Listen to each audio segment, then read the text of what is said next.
வணக்கம். இன்னைக்கு நான் வாசிக்க போகும் சிறுகதையோட தலைப்பு ஏன் இந்த வேகம். எழுதியவர் திருமதி லக்ஷ்மி அவர்கள். ஒரு மூட்டை துணி. அப்பா, அம்மா, பெரிய அண்ணன், சின்ன அண்ணன், அண்ணி அத்தனை பேரும் காலை குளியலுக்கு பின்னர் களைத்து போட்டுவிட்டு போன அடுக்கு துணிகள். சோப்புத்தூள் போட்டு இரும்பு வாளிகளில் நனைத்து வைத்துவிட்டு வீட்டை பெருக்கி துடைத்து எல்லோருக்கும் மதிய உணவு தயாரித்துவிட்டு கிணற்றடியில் தோய்க்க போனவள் அவைகளை தோட்டத்து வேப்ப மரங்களுக்கிடையே கட்டப்பட்டிருந்த கொடியில் பிரித்து உலர்த்தி விட்டு உள்ளே வருவதற்குள் பொழுது உச்சியை எட்டிவிட்டிருந்தது. தாகம் நாக்கை வரட்டியது. கனமான வாளிகளை தூக்கியதாலோ என்னவோ அவளுக்கு வழக்கமாக வரும் நெஞ்சுவலி இன்று கொஞ்சம் அதிகமாகவே வந்துவிட்டது. வைத்தியர் வலிக்காக கொடுத்திருந்த மாத்திரைகளில் ஒன்றை கையில் எடுத்துக்கொண்டாள். மூளையிலிருந்த மண்பானையிலிருந்து டம்ளரில் நீரை முகந்து வாயில் ஊற்றிக்கொண்டு முதலில் மாத்திரையை விழுங்கினாள். பின்னர் தாகம் அடங்கும் வரை டம்ளர் தண்ணீர் பூராவையும் குடித்தாள். சில்லென்று விளாமிச்சு வேர் மனத்துடன் தண்ணீர் அந்த வெயிலுக்கு குடிக்க சுகமாக தான் இருந்தது. ஒரு நொடி பொழுது சுகம். அதை அவள் அனுபவிப்பதை கூட அண்ணியால் பொறுக்க முடியவில்லை. அதுவரை வாயிற் திண்ணையில் எதிர் வீட்டு பெண்ணுடன் பல்லாங்குழி விளையாடி கொண்டு பொழுதை வெட்டியாக கழித்து கொண்டிருந்தவள் இப்போது அதட்டி கூப்பிட்டாள். தாரணி, மாமா, உங்க அண்ணார் எல்லாரும் கடையிலிருந்து வராங்க. கோயிலுக்கு போன அத்தை கூட திரும்பிட்டாப்ல தெரியுது. எல்லாரும் பசியா இருப்பாங்க. சீக்கிரமா தட்டுகளை கழுவி மேசையில வை. அப்படியே கால் கழுவ தண்ணீர் வாளியும் செம்பையும் எடுத்து வை. ராணி போல வாயிலில் உட்கார்ந்தபடியே 8 வீடு கேட்கும் குரலில் மிடுக்காக உத்தரவிட்டாள் அண்ணி.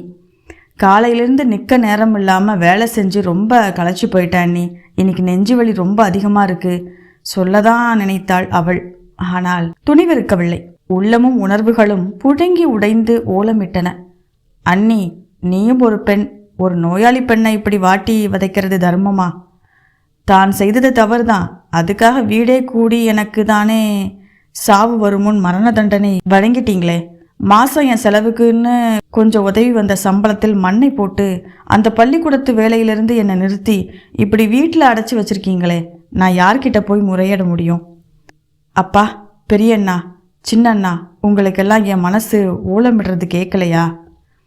துயரம் கப்பிய என் கண்களை பார்த்து கொஞ்சம் கூட உங்கள் மனம் இறங்கலையா? நான் யாரப்பா? நீங்கள் பெத்த மகள். அண்ணா, நான் உங்கள் இரத்தத்தில் ஒரு பகுதிங்கிறத மறந்துட்டீங்களே. உங்கள் உயிர் துடிப்பின் ஒரு துளி நான் என்பது புரியவில்லையா?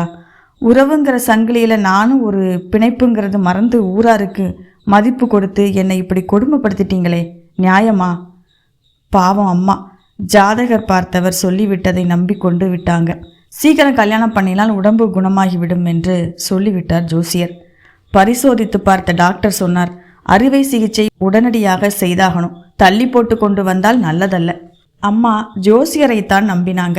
அறுவை சிகிச்சையில் மகள் செத்து விடுவாளோன்னு பயம். பகவதி அம்மன் கோயிலுக்கு போய் நித்தமும் பிரார்த்தனை செஞ்சுட்டு கோயிலை பலமுறை வலம் வந்துட்டு வேகாத வெயில்ல, தாயே, என் மகளுக்கு தாலி பாக்கியம்தா, உனக்கு தங்கத்தில் தாலி செய்து போடுறேன் அப்படின்னு லஞ்சம் பேசி கெஞ்சிட்டு வராங்க. அறுவை சிகிச்சையை பற்றி தெளிவாக கேட்டு தெரிஞ்சுக்க ஒரு வாரம் சென்னைக்கு அம்மாவோட பெரிய டாக்டரை பார்க்க போயிருந்தாள் தாரணி. அப்பா ஊரில் இல்லை. அம்மா தான் துணையாக போக வேண்டியிருந்தது. அதற்குள்ள கிராமத்தில் அவர்கள் வசித்த தெருவில் வேறு ஒரு விபரீதமான கதை பரவி விட்டிருந்தது. தாரணி எதுக்கு சென்னைக்கு போயிருக்கா தெரியுமா? அவளுக்கு 3 மாதம் கர்ப்பம். அதை கலைக்கத்தான் தாய் மகளை இழுத்துக்கிட்டு போயிருக்கா. காரணம் யார் தெரியுமா? அவள் வேலை செய்கிற பள்ளிக்கூடத்துக்கு அருகே இருக்கிற பெரிய தெருமுனை வீட்டில் குடியிருக்கிறானே கேசவன், அவன்தான். வியப்பா இருக்கா? கேசவன் பெண்ஜாதி மல்லிகா தான் சொன்னான். படாப்பழிகளை கேட்டு ஒரு இளம்பெண் மனம் நொறுங்கி போவதை போன்ற கொடுமையானதொரு விஷயம் உலகில் வேறு ஒன்றுமே கிடையாது. முதலில் அந்த தெருவில் ஆரம்பித்த கதை இப்போது ஊரே பரவி விட்டிருந்தது. கேடுகட்டவளே, உன்னால எங்களுக்கு கடை தெருவில் தலை காட்ட முடியலை. நீ செத்து ஒளிஞ்சு போயிருந்தாலும் நிம்மதியாக இருப்போம். அண்ணன்கள் இருவரும் அவளை போட்டு அடித்த போது சுருண்டு மயங்கி விழுந்து விட்டாள். அப்பப்பா, அந்த நாளை நினைத்தாலும் உள்ளமும் உடலும் ஒருங்கே நடுங்குகிறதே. பாவம் அம்மா, பெற்றவள் அல்லவா? ஓடி வந்து மகளை வாரி அணைத்து கொண்டாள். அதை கண்டு ஆத்திரப்பட்ட அப்பா கீழ்ப்பல் உதட்டை கிழித்த முகவாயில் ரத்தம் பெருகும் அறை அம்மாவை அப்படி ஓங்கி பேயாக அறிந்து விட்டிருந்தார். அன்று வீடே அமர்க்களப்பட்டு விட்டதை அவள் அந்த அல்ப உயிர் துடிக்கும் வரை மறக்க முடியுமா? மனிதாபிமானமே இல்லாது இருதய நோயாளி பெண்ணை மிருகம் போல தாக்கிய அவர்களது அரக்க செயலை தான் அவள் மன்னிக்க முடியுமா? நடையில் காலடி சத்தம் கேட்டது. நினைப்பினின்றி தாரணி விழித்து கொண்டாள். பரபரப்பாக தண்ணீர் வாளியை தூக்கி முற்றத்து ஓரத்தில் வைத்தாள். தட்டுகளை கழுவி துடைத்து கூடத்தில் கிடந்த மேஜை மீது வைத்துவிட்டு சமையலறைக்குள் ஓடினாள். அன்பில்லாத மனிதர்கள் என்ற நினைப்பு அவள் நெஞ்சை இன்னும் வலிக்க செய்தது. வாளியை தூக்கிய சிரமம் மூச்சை அடைத்தது. எதிரே சுவற்றில் தொங்கிய கண்ணாடியில் பார்வை பட்ட போது உதடுகள் லேசாக நீளமாகிவிட்டதை உணர்ந்தாள். மூச்சு முட்டல் ஏற்பட்டு உதடுகள் நீளமாகினால் இதயம் தேவையான பிராணவாயு இல்லாது கஷ்டப்படுகிறது என்று அர்த்தம். அந்த நிலையை நீடிக்க விடுவது அபாயம். டாக்டர் கூறிய அறிவுரைகள் நினைவுக்கு வந்தன. டாக்டர் சொன்னதையெல்லாம் அம்மா திரும்ப வந்து வீட்டிலிருந்தவர்களிடம் சொன்னாள். ஆனால் யாருமே காதில் போட்டு கொள்ளவில்லை. குடும்ப கௌரவத்தை குழி தோண்டி புதைத்த பாவி சாகட்டும் என்ற அசட்டை போலும். அடுப்பை பற்ற வைத்து குழம்பை சூடு செய்து கொண்டிருந்தாள் தாரணி. முற்றத்தில் அவர்கள் கை கால்களை கழுவும் சத்தம் கேட்டது. அடுத்த வீட்டு பெண் தன் அண்ணன் பரிசாக அனுப்பியிருந்த டேப் ரெக்கார்டரில் சினிமா பாட்டுகளை போட்டு விட்டிருந்தாள். ஜன்னல் வழியே பழிச்சென்று பாட்டு கேட்டது. வருவேன் நான் உனது மாளிகையின் வாசலுக்கே, ஏனோ அவசரமே என்னை அழைக்கும் வானுலகே. குபீரென்று தாரணியின் கண்களில் நீர் பொங்கி கன்னங்களை கோடிட்டது. எத்தனை பொருத்தமான பாட்டு! சின்னஞ்சிறு வயதிலேயே அவளை அழைத்து கொள்ள வானுலகத்திற்கு ஏன் இந்த வேகம்? ஜன்னல் வழியே தெரிந்த வேப்ப மரத்து கிளைகளில் ஒரு குருவி உட்கார்ந்திருந்தது. காற்றில் தலையசைத்து கிளைகள் சலசலத்தும் சிறகை விரித்து கொண்டு கிரீச்சிட்டபடி அது எத்தனை சிங்காரமாக நீலவானை நோக்கி பறந்தது. அந்த வீட்டு மதில் சுவரை தாண்டி காற்றிலே ஆடிய போகன் விழாவின் சிவப்பு பூக்கள் எத்தனை அழகாக இருந்தன. அம்மா பிரசாத தட்டுடன் உள்ளே வந்தபோது தட்டில் இருந்த மல்லிகை பூவின் மனம் அப்பா எத்தனை இனிமையாக இருந்தது. ஜன்னல் வழியே லேசாக புகுந்து அவளது கன்னங்களை தடவி விட்டு முன்னேற்றி கூந்தலை புரட்டிய காற்று கூட எத்தனை சுகமாக இருந்தது. சிட்டுக்குருவிக்கும் காற்றில் தலையசைக்கும் போகன் வில்லாவுக்கும் கூட நீண்ட காலம் வாழ உரிமை இருந்தது. அவளுக்கு மேலே பொங்கி வழிந்த கண்ணீரை துடைத்து கொண்டு உணவு பாத்திரங்களை மேசை மீது வைத்துவிட்டு உள்ளே வந்து ஒதுங்கி கொண்டாள். அவள் சமைக்கலாம். ஆனால் சாப்பிடும்போது அவளை பார்க்க அந்த வீட்டு ஆண் பிள்ளைகளுக்கு அருவருப்பாக இருந்தது. தலை நிமிர முடியாதபடி பயங்கரமானதொரு தவறை செய்துவிட்ட பாவப்பட்டவள் அவள். குடும்பத்தை கெடுக்க வந்த கோடாரி காம்பு. 6 மாதங்களுக்கு முன்னர் கணவனுடன் புத்தகம் போய்விட்டிருந்த தங்கை லீலாவை பற்றி அவர்கள் பேசுவது காதில் விழுந்தது. அவங்க வீட்டில் லீலாவை ரொம்ப கொண்டாடிக்கிறாங்க. என்ன இருந்தாலும் அவ பவிசான பெண்ணு. இங்கேயும் ஒன்று இருக்கே. அன்னையின் ஏளனமான சொல் அவளை நிலைக்குலைய செய்துவிட்டது. நெஞ்சு படபடப்பு அதிகரித்து மூச்சு திணறியது. துக்கம் நெஞ்சை இருக்க அவளால் நிற்க முடியாது. கதவை ஆதரவுக்காக பிடித்து கொண்டாள். 4 சுவருக்குள் அவளை சமாதி கட்டிவிட்டு உறவினர்கள் வார்த்தைகளாலும் செயலாலும் சித்திரவதை செய்யும்படி தவிக்கவிட்டு கேசவன் ஒரு மனிதனாக சிறிதும் கவலை கொள்ளாது சமூகத்திலே எந்தவித பயமுமின்றி உறவி கொண்டிருக்கிறான். ஆணுக்கு ஒரு நியாயம், பெண்ணுக்கு ஒரு நியாயம் வழங்கும் ஆத்திரமான சமுதாய பார்வையிலே அவள் விழித்து போனவள், தவறு செய்தவள், துரோகி. 1 வருஷத்திற்கு முன்னர் தான் கேசவன் அறிமுகம் ஏற்பட்டது. அதுவும் எதிர்பாராத நிலையில். அப்போது தாரணி அந்த தனியார் பெண்கள் பள்ளிக்கூடத்தில் டைப்பிஸ்டாக வேலைக்கு அமர்த்திருந்தாள். அடிக்கடி இருமலும் சளியும் காய்ச்சலும் வந்து கொண்டிருந்தன. காய்ச்சலுக்கு என டாக்டரிடம் மருந்து வாங்க போன போதுதான் முதலாக அவளுக்கு தன் நோயை பற்றி தெரிய வந்தது. சின்ன வயதில் எந்த விதமான அறிகுறிகளும் கிடையாது. அந்த டாக்டரின் உத்தரவுப்படியே இருதய நோய் நிபுணரை கலந்து ஆலோசித்த போதுதான் விவரமாக தெரிந்தது. இது ஒரு விதமான பிறவி கோளாறு, இருதயத்தை பற்றியது. PDA என்பார்கள். அறுவை சிகிச்சை மூலம் நிவர்த்தி செய்யலாம். சென்னை ஆஸ்பத்திரிக்கு போய் வருவது நலம் என்று சொல்லியிருந்தார். இருதய நோயாளி அறுவை சிகிச்சை செய்ய வேண்டும் என்றதுமே தாரணியின் உணர்வுகள் தொய்ந்து போயின. அறுவை சிகிச்சை செய்து கொண்டு விட்டால்? டாக்டரிடம் துணிவாகத்தான் கேட்டாள். உடனடியாக செய்யாது தாமதித்தால் பிறகு சிகிச்சை செய்ய இயலாது போய்விடும். இருதயம் பழுதடைந்து விடலாம். இப்படிப்பட்ட பெண்கள் திருமணம் செய்து கொண்டால் தாய்மை அடையும் போது சிரமப்படுவார்கள். மொத்தத்தில் இந்த கோளாறுடன் நீண்ட காலம் வாழ இயலாது போகலாம். டாக்டரின் தீர்ப்பில் உற்சாகம் ஒடுங்கி உணர்வுகள் தொய்ந்து மன சோர்ந்தவளாக வேலைக்கு போய் கொண்டிருந்த போதுதான் அவளுக்கு கேசவனின் மனைவி மல்லிகாவின் சிநேகம் கிட்டியது. வாங்க உள்ளே இந்த தெரு வழியா தினமும் வேலைக்கு போவதை பார்க்குறேன். வழியை தானே அழைத்தாள் மல்லிகா. சில நாட்களுக்கு பின்னர் ஒரு நாள் தாரணி அவர்கள் வீட்டு கதவை தட்டிய போது வந்து திறந்தவனை கண்டு இன்ப அதிர்ச்சியில் செயலற்று போனாள். மல்லிகாவின் கணவன் கேசவன் அன்று வேலைக்கு போகவில்லை, வீட்டில் இருந்தான். மல்லிகா தன் கணவனை பற்றி ஒன்றும் சொல்லவே இல்லையே. மனதை கவரும் ஆண் அழகனாக இருக்கிறாரே. தனக்குள்ளே பிரமித்து போனாள் தாரணி. நீங்க தான் தாரணியா? மல்லிகா சொல்லியிருக்கா. வாங்க உள்ளே அழைத்தான். கேசவன் தோற்றத்தில் மட்டும் வசீகரமானவன் அல்ல, மனதை கவரும் வகையில் பேசும் அளவு கெட்டிக்காரன் கூட என்பதை சில தினங்களிலேயே புரிந்து கொண்டு விட்டிருந்தாள். அந்த தனியார் பள்ளிகள் வேலை செய்தாலோ என்னவோ அவளும் ஒரு பலவீனம் உருவாகிவிட்டிருந்தது. ஆங்கில மொழி மீது அபார மோகம். யாராவது அதை அழகாக பேசுவதை கேட்டால் போதும், அவர்கள் வாயையே பார்த்து கொண்டிருப்பாள் தாரணி. கேசவன் ஆங்கில மொழியை சரளமாக அழகாக பேசினான். ஏன், அதில் கவிதை கூட புனைந்தான். தான் எழுதிய கவிதைகளை அவளுக்கு படித்து காட்டினான். அவளுக்கும் கவிதை எழுத சொல்லிக் கொடுக்க ஆரம்பித்தான். அவ்வளவுதான். முதலில் அவன் பேசிய ஆங்கிலத்தை கண்டு பிரமிப்பு, மயங்கினாள். பின்னர் அவனது கவிதைகளை படிக்க ஆசைப்பட்டாள். அதற்கு பின்னர் அவன் மீதே ஆசைப்பட்டு கொண்டு விட்டாள். மனைவி கல்லாக உயிருடன் இருக்கும்போது அவள் அவனை நேசித்து என்ன பயன்? மனசாட்சி சாடியது. ஆனால் மோக மயக்கம் புத்தியை குழப்பியது. இதய நோயாளி, விரைவில் சாகப் போகிறவள் மனதுக்கு பிடித்தவனை காதலித்தால் என்ன மோசம் வந்துவிடப் போகிறது என்று தனக்குள்ளேயே சமாதானம். இரகசியமாக சந்திப்புகள், பேச்சுகள், மனதை கவர அவன் புனைந்த கவிதைகள், இவைகளை அவள் மறக்க விரும்பவில்லை. அந்த ஆண்டின் தொடக்கத்திலேயே புத்தக கடை ஒன்றில் ஒரு டைரியை அவள் வாங்கினாள். அன்றாடம் நடந்த நிகழ்ச்சிகளை, அவர்கள் பேசியதை, அவன் சொன்னதை எல்லாவற்றையும் விவரமாக அதில் ஆங்கிலத்திலேயே எழுத தொடங்கினாள்.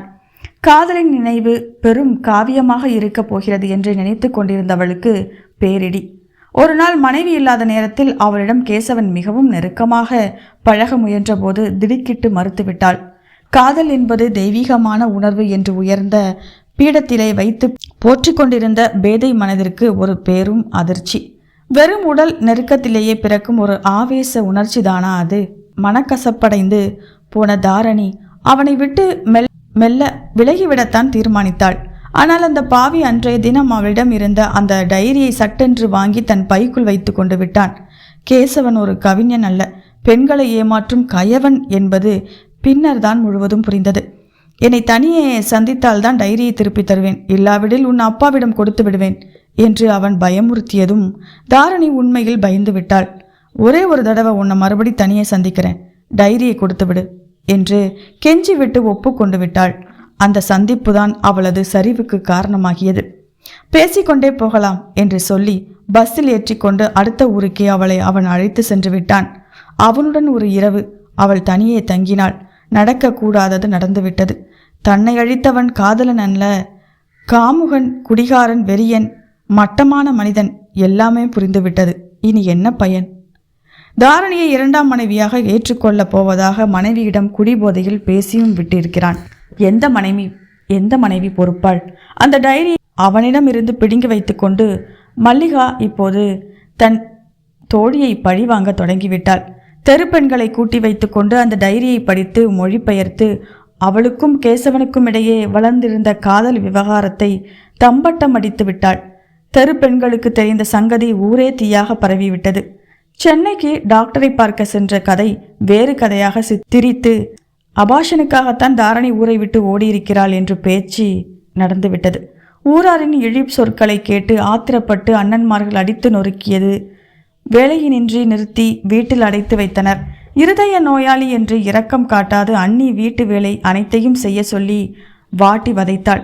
மல்லிகா இது சமயம் இன்னொரு சதி திட்டம் உருவாக்கியிருந்தாள். தாரணியின் தங்கை லீலாவுக்கு கல்யாணம் நிச்சயமாயிருந்தது. மாப்பிள்ளை வீட்டார்களிடம் டைரியை காட்டி கல்யாணத்தை நிறுத்தவும் முயன்றாள் மல்லிகா என்பதை கேள்விப்பட்டு தாரணி நடுநடுங்கி போனாள். தன்னால் தன் சகோதரியின் வாழ்வும் அழிய வேண்டுமா? இதற்கு முடிவு தற்கொலை செய்து கொண்டு விட்டால் எல்லாவற்றிற்கும் முற்றுப்புள்ளி வைத்து விடலாமே. ஆனால் அதிசயமாக லீலாவின் கல்யாணம் எந்தவித தடங்களும் இன்றி இனிதே நடந்தேறியது. சாப்பிட்ட பின்னர் அப்பா, அண்ணன் முதலானவர்கள் முன்னரையில் அமர்ந்து இளைப்பாரி கொண்டிருந்தனர். எல்லோருக்கும் உணவு பரிமாறிவிட்டு கடைசியாக தான் தாரணி சாப்பிட்டாள். இது இந்த உடலுக்கு சோறு ஒரு கேடா என்றவரை மனம் கசந்து விட்டிருந்தது. 4 மணி அளவில் அண்ணா முதலானவர்கள் கடையை கவனிக்க புறப்பட்டு விட்டனர். அம்மா அருகில் இருந்த கோயிலுக்கு வழக்கம் போல மாலை பூசையை பார்க்க போய்விட்டாள். அண்ணி அடுத்த தெருவில் இருந்த சிநேகிதியிடம் வம்பு பேச சென்று விட்டாள். தாரணி மட்டுமே தனியே வீட்டில் இருந்தாள். கதவு லேசாக தட்டப்பட்டது. திறந்தபோது அந்த தனியார் பள்ளியின் தலைவி செல்லம்மாள் வெளியே நின்று கொண்டிருந்தாள். வாங்க, உட்காருங்க, பரபரப்புடன் உபசரித்தாள் தாரணி. உட்கார அதிக நேரமில்ல, உன்னிடம் ஒரு முக்கிய விஷயம் சொல்லிட்டு போக வந்தேன். நான் டாக்டர் வேதமூர்த்தியை நேற்று பார்த்தேன். அவர் சொன்னார், நீ வீணாக காலதாமதம் செய்யாது சென்னை டாக்டர் சொன்னபடி உடனடியாக அறுவை சிகிச்சை செய்து கொள்ள வேண்டுமாம். உடனே சென்னைக்கு போவது நலமாம். PDA என்னும் இருதய கோளாறு மற்றவர்களுடன் ஒப்பிடும்போது அத்தனை ஒரு பயங்கரமானது அல்லவாம். சுலபமாக அறுவை சிகிச்சையால் குணப்படுத்திவிட முடியுமாம். நீ அதற்கு பின்னர் ஆரோக்கியமாக மற்ற பெண்களைப் போல் திருமணம் செய்து கொண்டு தாய்மை ஏற்று நீண்ட காலம் வாழ முடியுமாம். உன்னிடம் சொல்ல சொன்னார். அம்மா, நான் வாழ வேண்டியது அவசியமா? வாழ்க்கை வாழ்வதற்குத்தான், சாவதற்கல்ல. உனக்கு எங்கள் பள்ளியின் மூலம் அறுவை சிகிச்சைக்கு ஏற்பாடுகள் செய்ய திட்டமிட்டிருக்கிறோம். இது ஊனமுற்றோர் ஆண்டல்லவா? ஒருவருக்கு உடம்பில் எந்த பாகத்தில் ஊனம் இருந்தாலும் அதை திருப்தி அமைத்து அவர்களுக்கு மறுவாழ்வு கொடுக்க வேண்டியது சமூகத்தில் உள்ள ஒவ்வொரு நபரின் கடமையாகும். நன்றி அம்மா, தாரணி தழுதழுத்தாள். இந்த பாவி மேல் இத்தனை கருணையா? பாவிகள் புண்ணியம் செய்தவர்கள் என்று மனிதர்களை கணிப்பு செய்ய முடியாது. ஆண்டவனின் கருணைக்கு முன்னால தீர்மானிக்கப்பட வேண்டிய விஷயம் அது. கருச்சிதைவு செய்ய சென்னைக்கு போவதாக ஊரில் பேசுவதை நீ நம்புறீங்களாம்மா? அதை நான் நம்பி இருந்தால் லீலாவின் திருமணத்திற்கு முன்னர் சம்மந்தி அம்மாள் உன்னை பற்றி விசாரிக்க என்னிடம் வந்தபோது சொல்லியிருப்பேனே. எனக்கு தெரிந்தவரை மென்மையான உணர்வுகள் கொண்ட அடக்கமான நல்ல பெண் என்றுதான் சொன்னேன். அம்மா, தாயினும் மேலான அன்பை காட்டும் தங்களிடம் சொல்கிறேன். நான் கருச்சிதைவு செய்து கொள்ளவில்லை. ஆனால் கேசவனிடம் பெண்மை அழிந்து போனவள். தாரணி துக்கம் தாங்க முடியாது குமுறி அழுதாள். குழந்தை, இப்படி வா, நீ அழக்கூடாது. உடம்புக்கு அதிக துயரம் ஆகாது. மறுபடியும் நான் சொல்கிறேன், நீ அழிந்து போனவள் இல்லை. உணர்ச்சிகளின் உந்தலால், இளமையின் உற்சாகத்தால் ஒரு தவறு செய்து விட்டாய். அது உனக்கு நேர்ந்துவிட்ட ஒரு விபத்து, அவ்வளவுதான். அதை மறந்துவிடு. அறுவை சிகிச்சைக்கு பின் ஆரோக்கியம் அடைந்து உன் மனசுக்கு பிடிச்சவனை திருமணம் செய்துக்கிட்டு சுகமாக நீ வாழணும். உனக்காக மணக்க யாராவது ஒரு நல்லவன் வருவான். திருமணம் என்பது 2 ஆன்மாக்களின் சங்கமிப்பு. உடல்கள் தான் அழிவுக்கு உட்பட்டவை, ஆன்மா அழிவற்றவை. உனக்கு இதெல்லாம் தெரிஞ்ச சங்கதி தானே. கவலைப்படாத, உற்சாகமா இரு. நான் சொன்னதை மறக்காத. தலைவி செல்லம்மாள் அவளை தன் மார்போடு அணைத்து கொண்டு ஆறுதல் கூறிவிட்டு அகன்றாள். அவர்கள் வார்த்தை அமுதமாகத்தான் தாரணிக்கு தெம்பை கொடுத்தன. புண்ணான மனதிற்கு மருந்து போல இதமாக இருந்தது. அலமாரியில் அடுக்கி வைத்திருந்த புத்தகங்களிலிருந்து பாரதியாரின் கவிதை கொத்தை உருவி எடுத்தாள் தாரணி. பரபரப்பாக பக்கங்களை புரட்டினாள். காலா, உன்னை நான் சிறு புல்லென மதிக்கிறேன். என்றன் காலருகே வாடா, சற்றே உன்னை மிதிக்கிறேன். அட வேலாயுத விருதனை மனதிற் பதிக்கிறேன். நல்ல வேதாந்த முறைத்த ஞானியார் தமையெண்ணி துதிக்கின்றேன். தாரணிக்கு இப்போது சமூகத்தை பற்றியோ மரணத்தை பற்றியோ பயமில்லை. அவள் அறுவை சிகிச்சை செய்து கொண்டு நீண்ட காலம் ஒரு நல்லவன் மனைவியாக வாழப்போகிறாள். தாரணி, நீ நம்பிக்கை இழக்காது. இதோட இந்த கதை முடிந்தது நண்பர்களே. ஒரு பெண் கெட்டுவிட்டால் அப்படிங்கிறது உடலோட சம்மந்தப்பட்ட ஒரு விஷயம். அது ஒரு நோயாக கூட நீ மறந்து விட்டு இன்னொரு வாழ்க்கையை நல்லபடியாக வாழு. ஏன்னா நீ செய்தது தப்பில்லை, அது ஒரு விபத்து அப்படின்னு அந்த பெண்மணி கடைசியில் சொல்லி அந்த பெண்மணியோட வாழ்க்கையை திருப்புறாங்க. வாழ்க்கை வாழ்வதற்கு தான், சாவதற்கு இல்லை அப்படின்னு ஒரு அழுத்தமான ஒரு வரியோட இந்த கதையை நம்ம புரிஞ்சுக்கலாம். மீண்டும் அடுத்த கதையில் சந்திக்கலாம். நன்றி, வணக்கம்.